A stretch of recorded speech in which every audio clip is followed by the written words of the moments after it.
일단 펜시 소개를 좀 해드리고자 합니다. 동아시아 해양환경관리기구 펜시는 영내 공조 메커니즘이고요. 미션은 건강하고 회복력 있는 해안과 바다, 사람과 경제를 육성하는 것입니다. 통합된 관리 솔루션과 전략적 파트너십을 통해서요.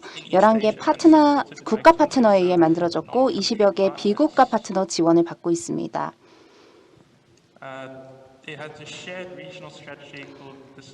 펜시는 영내 전략으로서 동아시아 해양을 위한 지속가능한 개발 전략을 공유했습니다. 기후변화, 해양오염, 생물 다양성, 서식지 재건과 같은 우선순위 프로그램이 있습니다.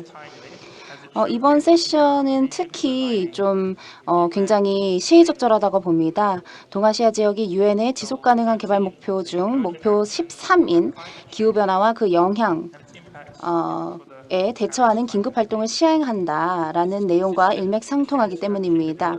또 동아시아 지역의 공동 전략인 동아시아 지속가능한 개발 전략과도 일치합니다. 이 전략은 기후변화와 해양오염 저감 문제를 다룹니다. 점점 더 많은 상호 연결이 관련 도전과제와 누적 영향 간에 생겨나고 있는데요. 예를 들어 아세안 교통전략계획 2016에서 2025의 목표는 아세안 단일 해운 시장을 형성하고 안전을 도모하고 또 전략적 경제회랑을 아세안 내에 증진하는 것입니다. 또 영내 정책 프레임워크를 만들어서 지속가능한 교통을 지원하고자 하는 계획도 있습니다. 여기에는 저탄소, 수송 수단, 에너지 효율, 사용자 친화적 수송 이니셔티브 등이 포함됩니다. 2025년이면 사실 그렇게 먼 이야기가 아닙니다. 그래서 우리는 함께함으로써 계획을 달성해야 합니다. 펜시는 이런 이슈를 기후변화와 해양오염 측면에서 다루고 있습니다. 현재 저희는 IMO와 함께 3가지 프로젝트를 진행하고 있는데요. 블루 솔루션이라는 프로젝트를 개발하고 있습니다. 온실가스와 다른 배출을 해양 운송 분야에서 감축하는 데 복합 수송 접근법을 이용하는 것입니다. 이 준비 성격의 프로젝트는 아시아 해양 수송 배출 프로젝트 또는 블루 솔루션 프로젝트를 위한 첫 단계이고 독일로부터 지금 지원을 받을 것으로 기대하고 있습니다. 전체 프로젝트 목적은 동아시아와 동남아시아 국가들이 교통 배기가스를 예방하고 또 감축할 기회를 갖는 데 있습니다. 혁신적인 기술, 최적화된 프로세스 이런 방법을 사용하고자 합니다. 주요 이해관계자들이 프로젝트 문서 준비에 참여할 거고요. 저희가 바이오 파울링 문제도 또 다루고 있습니다. 이것도 파트너십 UNDP 프로그램의 일환으로 이루어지고 있습니다. 그리고 또 오일 스필 리스폰스 프리페어드네스라는 준비를 하고 있는데요.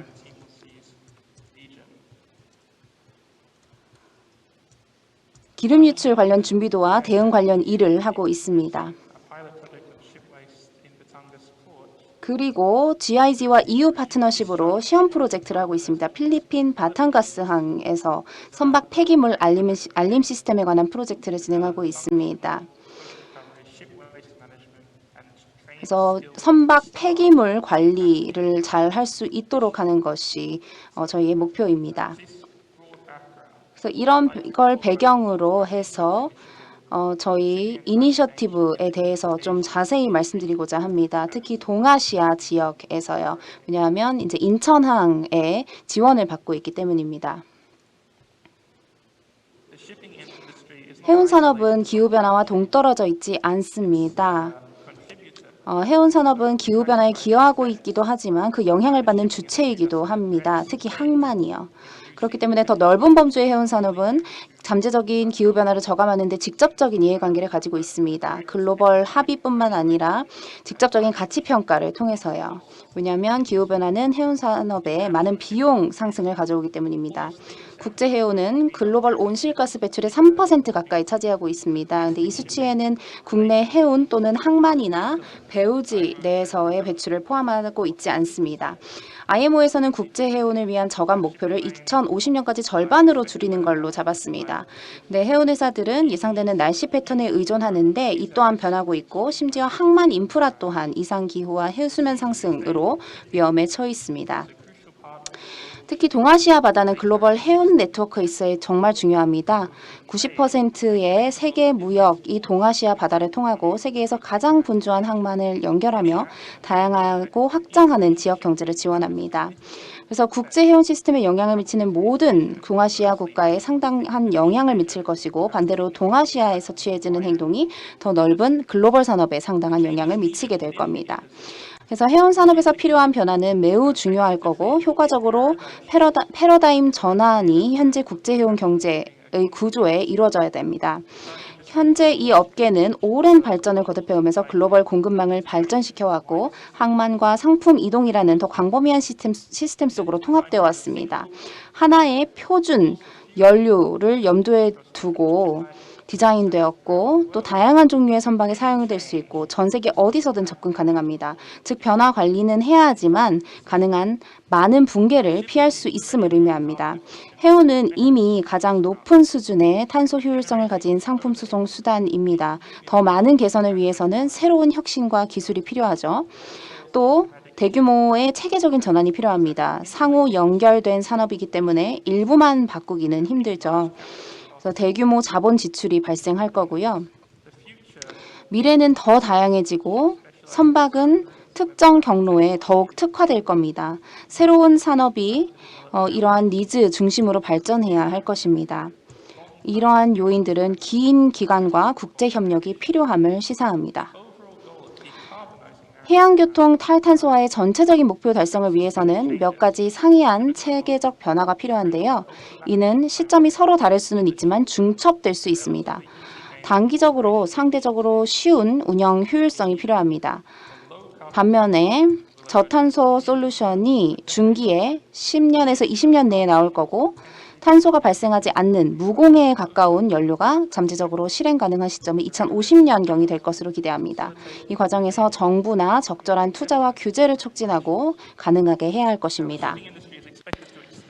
해운업은 앞으로 계속 확장할 것이고요. 우리 현대 사회의 필수적인 분야입니다. 그렇기 때문에 저감은 더 이상 옵션이 아닙니다.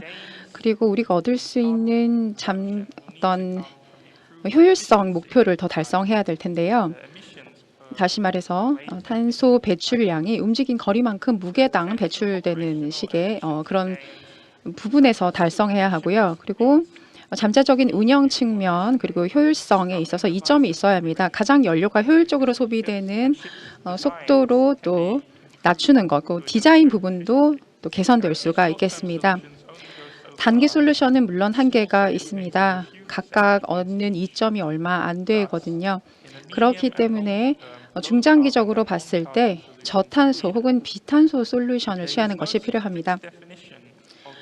물론 이 미래 연료라는 것에 정의는 없습니다. 하지만 저탄소 연료는 일반적으로 같은 양의 이산화탄소 배출을 하면서 더 많은 에너지를 내는 연료라고 볼 수 있겠습니다.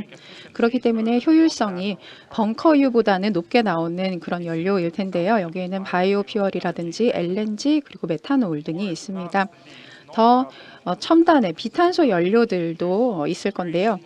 배출량도 역시 기존의 사용보다는 적어질 것입니다. 이 비탄소가 지금 선박에서 지금 사용에서만 관련되어 있지만 사실은 생산 측면에서 고려가 되어야 하고요.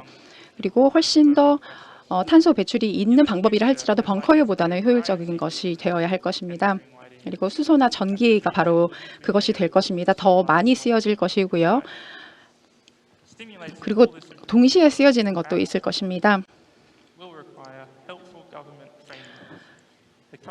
물론 정부와의 효율적인 프레임워크가 필요한 것은 단기, 장기 모두 마찬가지입니다. 정부가 이 현재 시스템을 잘 이해하고 있어야 하고요.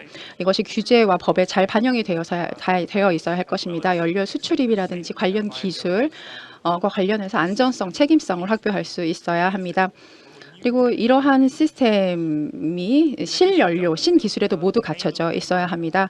그렇기 때문에 정부는 이 혁신을 앞당길 수 있는 규제를 잘 마련해 주어야 하고요. 전기차라든지 재생에너지와 마찬가지로 정책적인 지원을 펼쳐야 할 것이고 이미 일정한 인센티브가 주어지고 있습니다. 기존에 물론 계획도 있습니다. 이것을 들여다보면 정부 새로운 시스템이 무엇을 말해줄 것인지를 알 수가 있을 텐데요.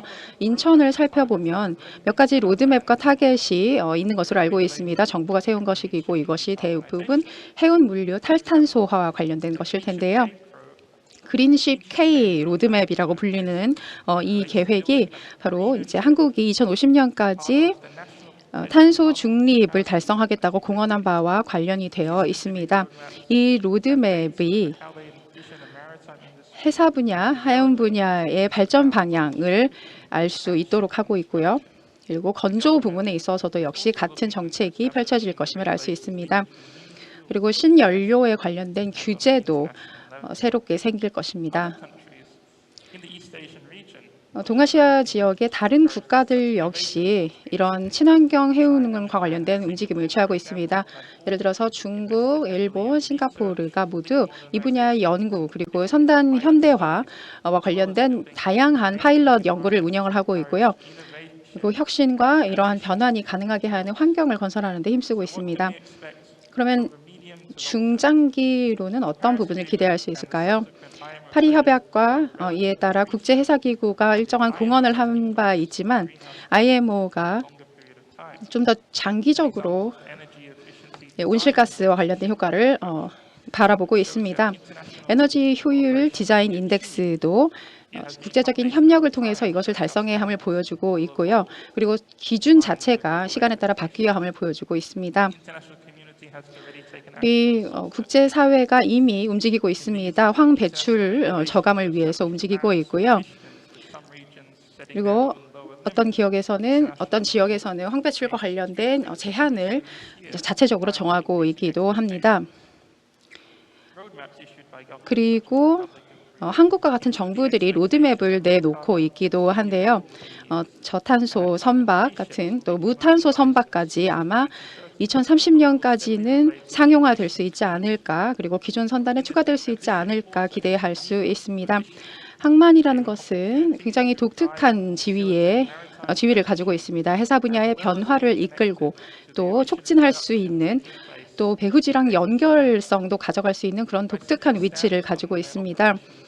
항만은 운영에 있어서 표준을 정하고 또 항만 내에 턴어라운드 시간을 줄이거나 기타의 혁신을 위한 조치를 취할 수가 있습니다. 이를 통해서 배출 저감을 달성할 수가 있고요. 그리고 많은 항만들이 경쟁을 하고 있긴 하지만 협력과 일반 표준을 달성하기 위한 협업은 필수적일 것입니다. 많은 항만들이 이미 행동을 취하고 있습니다. 배출 저감을 위한 행동들이 있고요. 그리고 항만 내의 오퍼레이션이라든지 또 모든 시설의 전장화라든지 그리고 배후지와의 또 인터랙션도 강화하고 있습니다.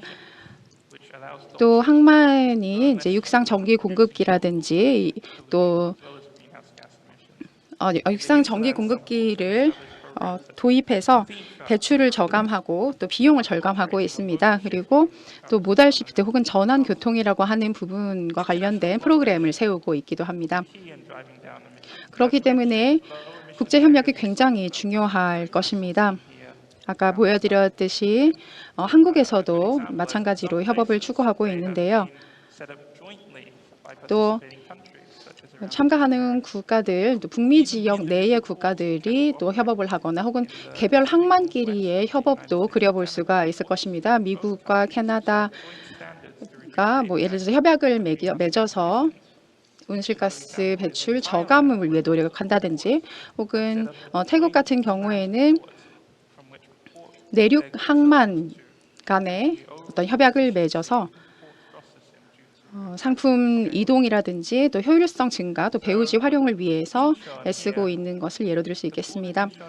인천항이란 바로 해운업 발전의 최전선에 서 있는 것이라 생각합니다. 물론 많은 국가들이 야심찬 목표를 가지고 일하고 있는 곳이기도 한데요. 하지만 앞으로 나가야 할 길은 명확합니다. 준비하고 적응할 준비를 해야 되는 것이죠. 그 국내 지역 발전도 필요해질 것입니다. 왜냐하면 파트너십이 중요해지니까요. 그리고 한 가지 변화를 기대할 수 있다면 대체 연료로의 전향을 해야 한다는 것입니다. 이에는 새로운 공급 네트워크도 필요하고요. 새로운 관행도 수립해야 할 것입니다. 하지만 분명히 할 수 있는 일입니다. 특히 동아시아의 야심찬 이 항만들은 이 문제의 최전선에 서서 리더십을 발휘할 수 있을 것입니다. 그러면 지금의 지위에서 그 이상의 최고의 역량을 발휘할 수 있을 것이라 생각합니다. 2021년에 EAS 콩그레스가 지금 기다리고 있습니다. 12월에 열릴 계획이고요. 동아시아 지역의 해양 미래 발전에 대해서 논의하고자 합니다. 혹시 참석하고 싶으신 의향이 있으신 분들은 연락을 주시고 관심을 가져주시면 감사하겠습니다. 경청해 주셔서 감사드리고요. 다시 한번 IIOF 주최 측 주관 기관에 다시 한번 감사의 말씀을 드립니다. 감사합니다. Thank you very much.